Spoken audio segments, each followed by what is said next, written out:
je vais vous raconter une histoire qui a changé ma vie. C'était il y a 2 ans, lors de l'un de mes voyages. C'est ici, au cœur de Brazzaville, au Congo, là où, comme dans beaucoup d'endroits sur notre planète, les enfants arrivent à vivre tant bien que mal. Ballottés par notre monde en folie, que j'ai découvert un endroit merveilleux. C'est un petit orphelinat. Vraiment tout petit pour ces 54 enfants. C'est difficile à expliquer ce que j'ai ressenti ici. C'est dur de trouver les mots justes. Les mots qui est la force de l'émotion. Je dirais tout simplement que l'harmonie et l'amour ont percuté mon cœur comme jamais. Et qu'à l'origine de cette harmonie, dans ce monde difficile, il y a une femme incroyable. Une femme qui a été la maman de près de 200 enfants. Une femme indestructible, belle, humaine, comme je n'ai jamais vu l'humanité. Sœur Marie-Thérèse. Je suis arrivée ici à l'âge de 4 ans.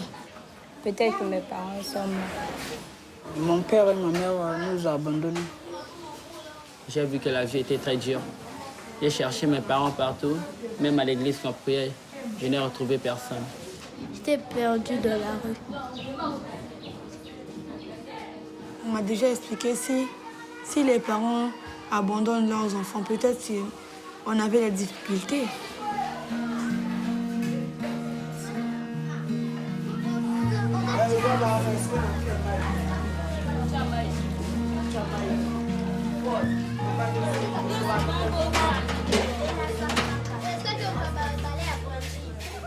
La première fois que je suis venu ici, je suis sorti en pleurs, tellement j'avais été touché par toi, par ces enfants. Et c'est surtout ce qui m'avait vraiment touché, c'est que vous pensez que tous les enfants qui ont perdu leurs parents, qui ont été abandonnés, qui sont malades.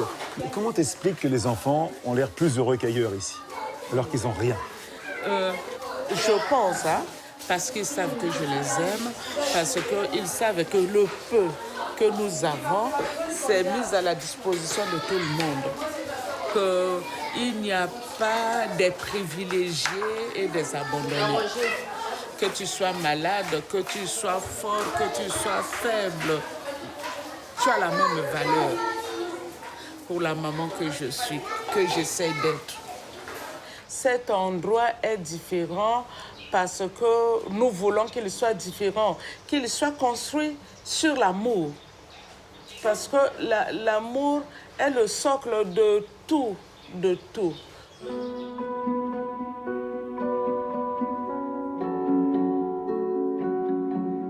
Nous vivons ici les uns pour les autres. C'est une grande famille et je veux que ça soit une famille.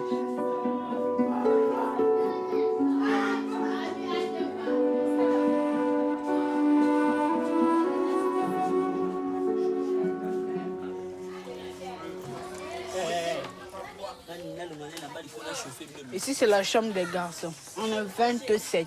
Dans chaque lit, il y a 3. Là, c'est le lit de Moïse, Jordi et Jérémie. Là, il y a Junior, Agé et Jean-Nicodème. Et là, il y a Félicien, mon petit gars.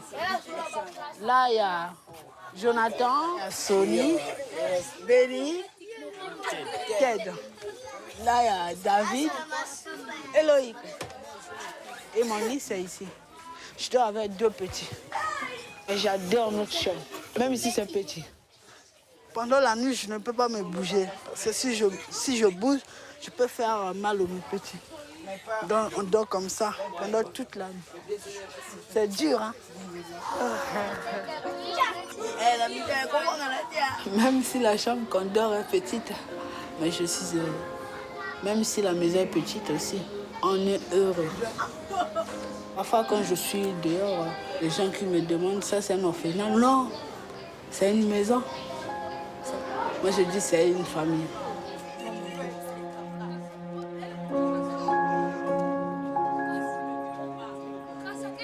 Tu as été abandonné par tes parents?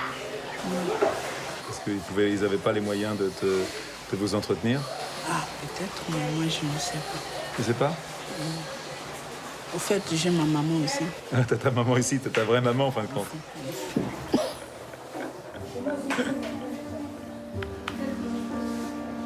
C'est dur la vie, tu sais. T'as une vie difficile, mais tu vas y arriver. Oui. T'as de la chance d'être venu ici, il faut oublier le reste.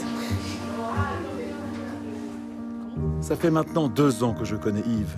Il me touche par ses côtés petit papa responsable. Marie-Thérèse compte beaucoup sur lui. Elle l'a accueilli il y a 5 ans avec ses frères et sœurs. Ils sont tous nés au Congo, mais leurs parents sont des réfugiés rwandais. Du jour au lendemain, ils les ont abandonnés. Yves avait seulement 11 ans et son dernier petit frère à peine 1 an. Pendant plusieurs mois, Yves s'est débrouillé seul pour faire survivre ses frères et sœurs jusqu'au jour où un voisin les a conduits chez Marie-Thérèse. Aujourd'hui, ils sont 54 à l'orphelinat et près de 200 enfants ont vécu ici. Ils arrivent par le Haut-Commissariat aux réfugiés, la Croix-Rouge, la police et parfois même amenés par des parents. Entre les guerres au Rwanda, les conflits au Congo, les petits dont les parents sont morts du sida, les enfants qui sont rejetés car on les croit possédés par le malin, les enfants sorciers, tous ont des parcours indignes de l'enfance. Et Marie-Thérèse est incapable de refuser un enfant, même s'il est handicapé. Quand ils viennent, ils sont faibles. Souvent, quand ils arrivent, ils n'ont que l'habit qu'ils portent sur le dos, ce qu'ils ont sur le dos. Dans quel état? Parfois, on mangeait 1 fois par journée. Parfois, on ne mangeait pas aussi. On fait toute la journée sans manger.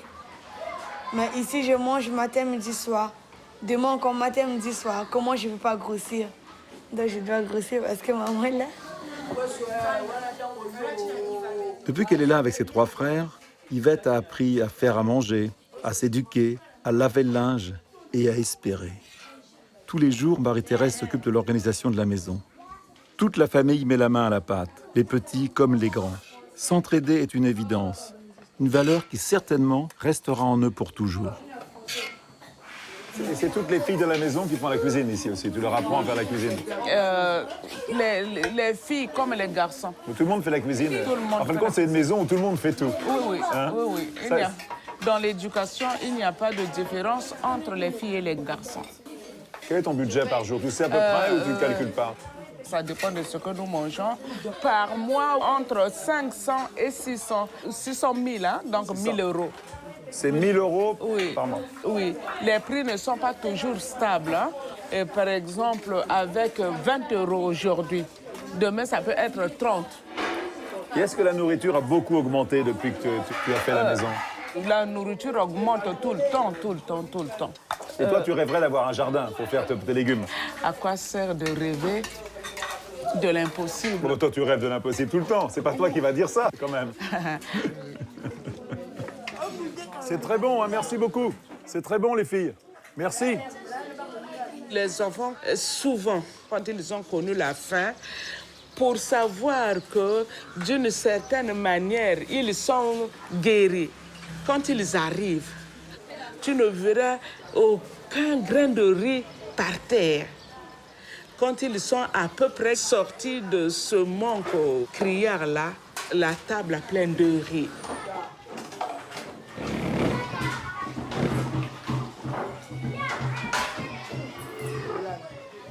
Ici, il y a 3 enfants séropositifs, 2 garçons et une fille de 6 ans. Il n'y a pas que ceux qui donnent les médicaments qui sont au courant. Tous les enfants ici sont au courant, savent qui est malade de quoi, parce que c'est les préserver. Tous les enfants savent que pour avoir cette maladie, ce n'est pas en touchant l'autre, ce n'est pas en mangeant dans la même assiette. On leur dit que le problème fondamental, c'est le sang. Je leur explique que quand l'autre se blesse, il ne faut pas toucher à son sang, il faut appeler une grande personne. Ça, ils le savent.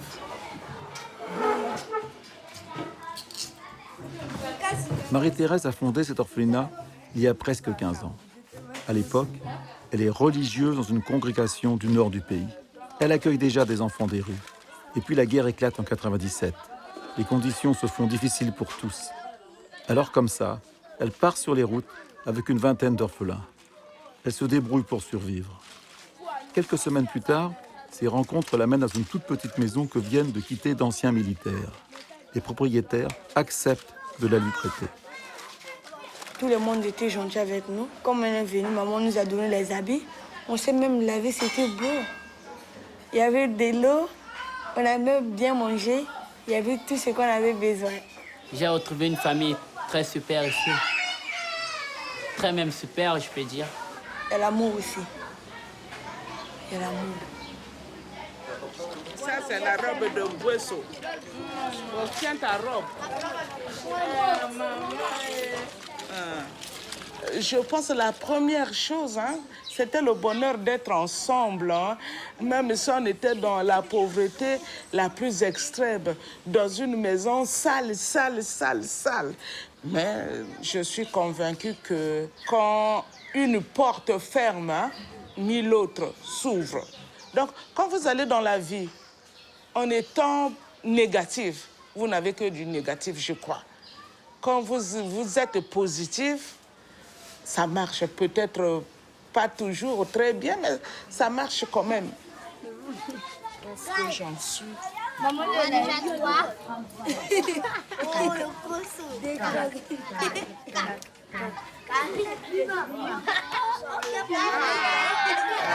Tu exagères.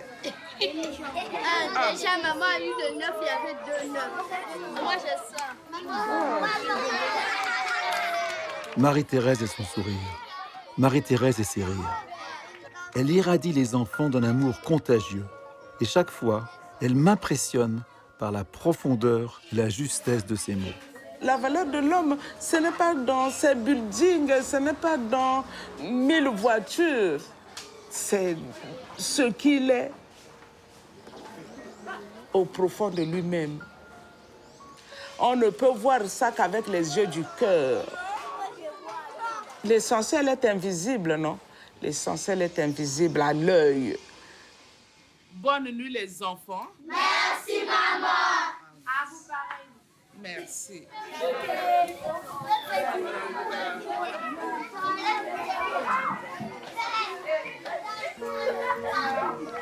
Ma maman qui m'a couchée, c'est ma maman. Mais pour moi, c'est Marie-Thérèse qui est ma maman. J'aime maman comme ma propre mère, parce qu'elle fait tout pour moi. C'est une mère qu'il faut pour un enfant. La première fois que je l'ai vue, maman, mon Marie-Thérèse m'avait serré dans ses bras. Bon, j'étais étonnée parce que ma maman ne m'a jamais fait ça. Si elle ne m'avait pas accueillie, peut-être que je serais déjà morte. Je t'aime, Marie-Thérèse.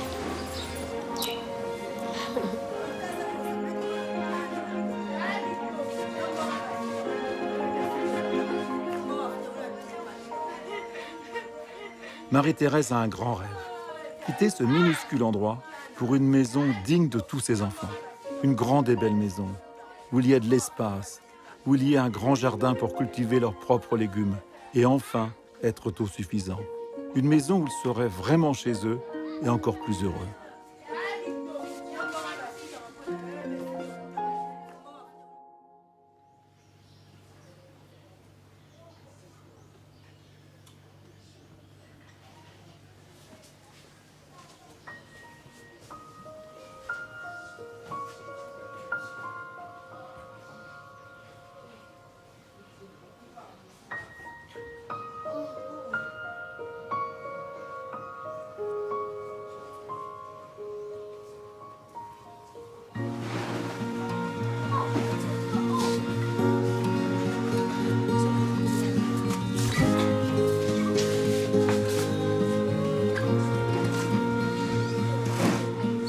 La maison s'éveille et chacun sait ce qu'il a à faire. Souvent dans les familles, ça crie, ça se chamaille. Et ce qui m'étonne toujours, c'est qu'ici, ils sont 54 enfants et je ne les vois jamais se disputer.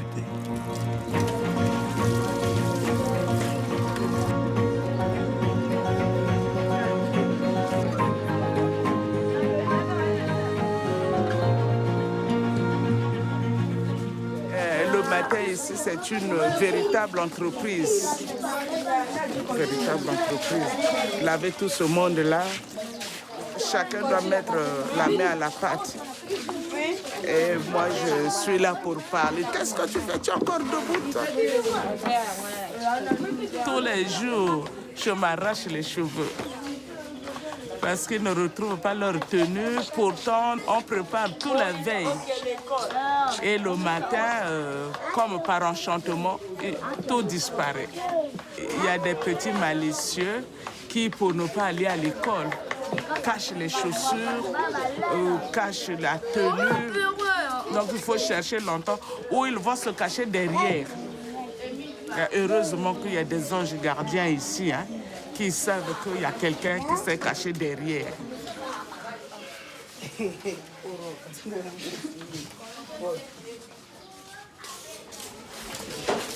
On doit aller à l'école en rang. Ceux qui ne sont pas en rang n'ont pas de pain. Vous êtes allés aux toilettes. Le pain dans le sac et puis aller aux toilettes. Les enfants, bonne journée de travail. À l'école, on travaille. Hein? C'est seulement l'école qui permet de changer les conditions de vie. Donc, vous n'allez pas à l'école pour jouer.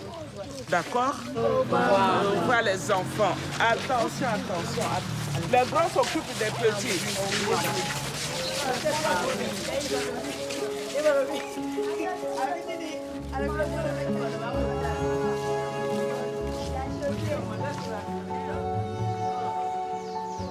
Marie-Thérèse m'a appris beaucoup de choses, à travailler, à faire les choses jusqu'au bout. Que quand je pars à l'école, c'est pas pour elle, mais c'est pour moi-même. Elle m'a appris ça. Oui, j'ai compris pourquoi. Je dis que je suis la clé de ma famille et de la maison ici. Je dois aider beaucoup, je dois travailler pour ouvrir les portes de mes rêves.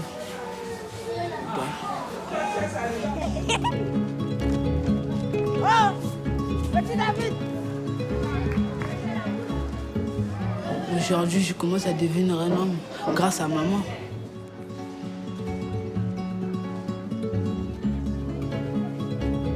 L'éducation est une arme, la clé de la réussite. Et ça, Marie-Thérèse le sait. Pour elle, le savoir est aussi important que la nourriture. Alors tous les mois, elle dépense la moitié de son budget pour offrir une école privée à ses enfants. Pour eux, je voudrais le meilleur.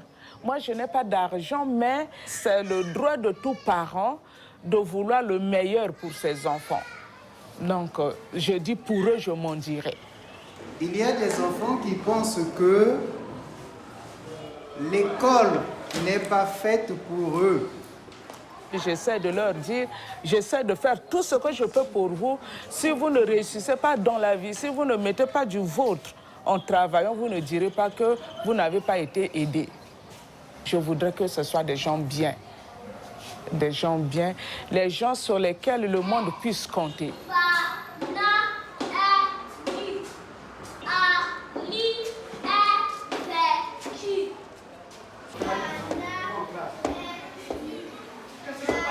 Il y a 3 ensembles de reliefs, les montagnes, les plateaux et les plaines.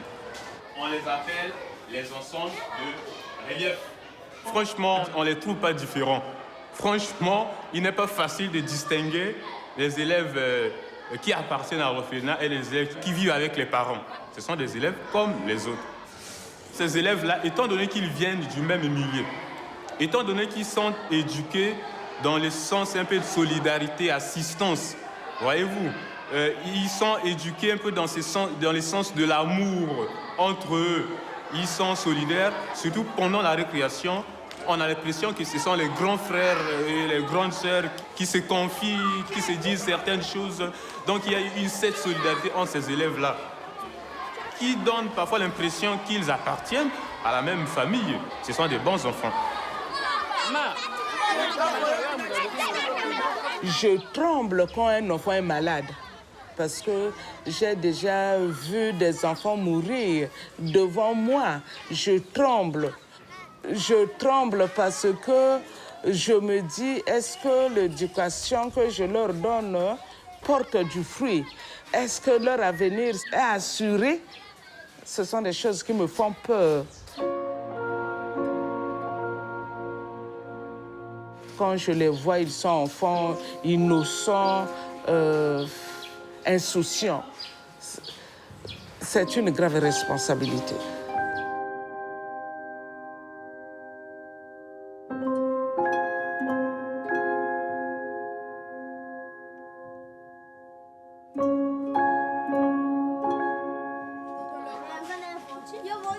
Je t'ai amené plein de vêtements pour les filles, là. Des vêtements neufs et plein de chaussures, je t'ai emmené. Voilà, on m'a gentiment donné à Paris. Il faut qu'on voit pour acheter des lits pour mettre dans la chambre, là. On s'occupe de ça aussi. Hein. Oui. Celle-là aussi, elle a brûlé? Un mois avant mon arrivée, Marie-Thérèse et les enfants ont vécu un drame. Le feu a pris dans l'orphelinat. Les enfants étaient tous à l'école, sauf 4 d'entre eux, dont André, handicapé. André a péri dans les flammes.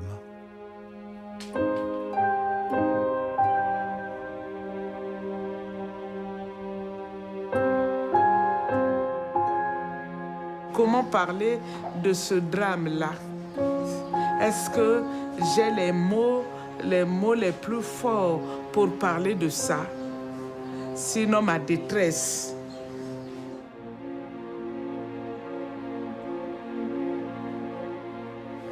Maman voulait rentrer pour sauver André, mais Yanazana l'a empêché pour qu'elle ne puisse pas rentrer.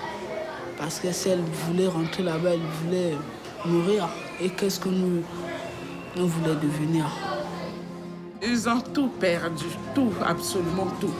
Mais t'es là encore. C'est curieux, chaque fois que j'ai perdu un enfant, c'est comme s'il m'injectait du courage.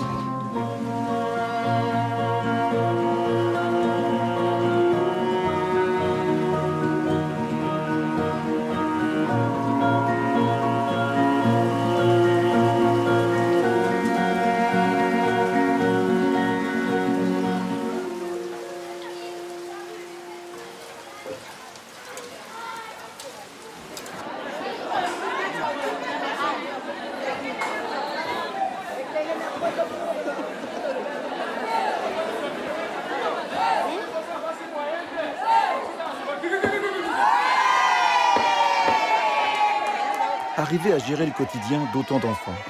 Les soigner, les envoyer à l'école, les nourrir, ce n'est pas une mince affaire. Heureusement, Marie-Thérèse peut compter sur des bienfaiteurs congolais et étrangers.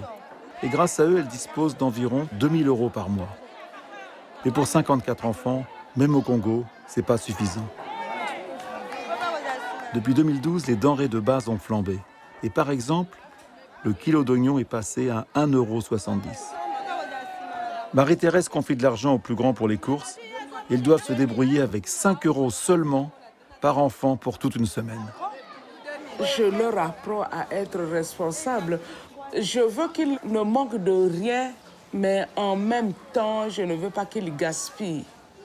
Parce que c'est de la reconnaissance que nous devons à ceux qui nous aident. Maman, elle peut compter sur moi. Elle peut compter sur moi. Moi aussi, je me mets au travail. Quand elle me donne faire ceci, je le fais bien. Va faire ceci, va à l'hôpital, va acheter les médicaments. Elle me fait confiance. C'est une manière de les préparer à la vie adulte. Hein? Si je n'essaie pas de leur faire confiance, ils iront dans la vie et leur vie sera un peu bousillée parce qu'on ne leur aura jamais fait confiance.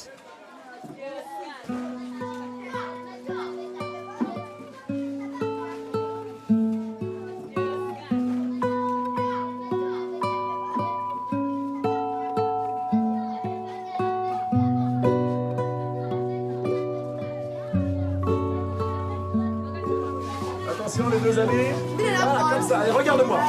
Mon général, mon général. Attention, regardez-moi. Les photos des amis. Je sens tellement que ces enfants sont unis pour la vie qu'ensemble ils en deviennent magnifiques. Alors j'ai envie de saisir cette tendresse entre chaque meilleur ami. Mais le problème, c'est qu'ils sont tous meilleurs amis. Lui, ça fait 4 fois qu'il vient avec ses amis. Lui, il a 4 meilleurs amis. Lui. Moi, mon meilleur ami. C'est qui mon meilleur ami? C'est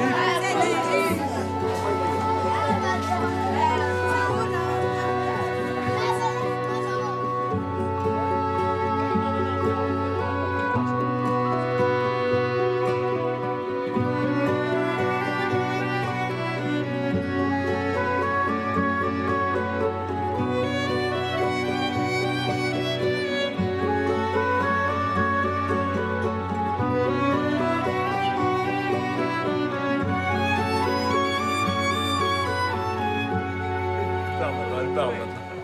Elle parle. Je te le laisse, hein? Rien. Maman, Et tu sais, t'es comme tous les parents du monde, hein. Et comme tous les parents du monde, qu'est-ce que vont faire mes enfants? Est-ce qu'ils vont réussir dans la vie? Est-ce qu'ils vont être heureux? Est-ce qu'ils vont gagner leur vie? Tous les parents s'angoissent. Toi, le problème, c'est qu'on a eu 200. Ils sont nombreux. Oui, voilà. Je suis rassurée dans ce sens que l'arbre que j'ai planté pousse. Parfois, les branches sont maigres, mais il est là vivant.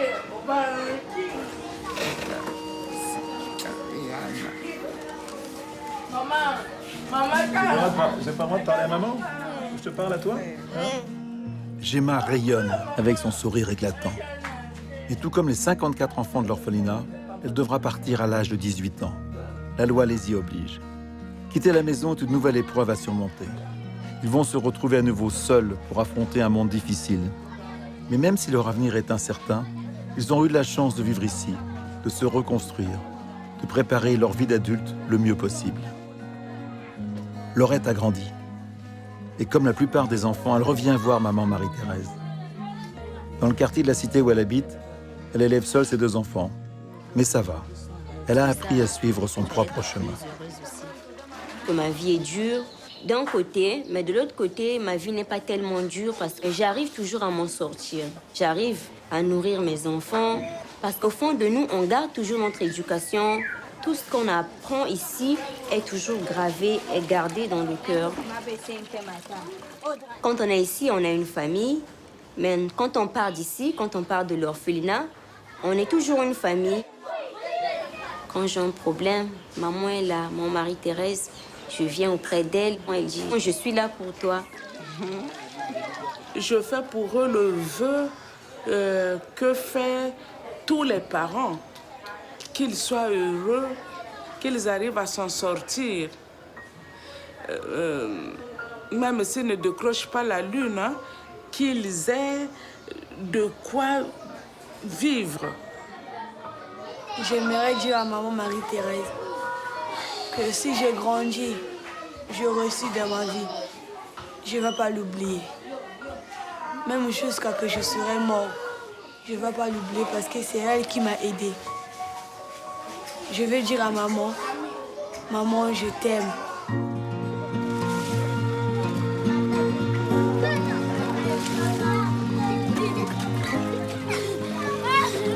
Parfois, quand je dors, j'imagine que je suis grand. J'entre de piloter un avion, j'arrive à la maison, je vois maman avec les enfants. Comment ça va, maman? Qu'est-ce que tu veux que je fasse pour vous? Comme vous avez fait pour moi. Papa, papa. Et maman sera fière de moi, il va dire, vous voyez mon enfant?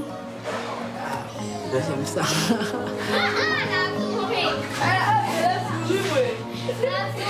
Je pense que dans la vie de quelqu'un, il y a des choses qui sont fondamentales.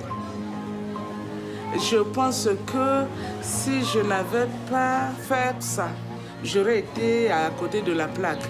Je pense que j'aurais manqué quelque chose d'essentiel dans ma vie. Si je la vis pour donner la vie aux autres, c'est sublime, je trouve.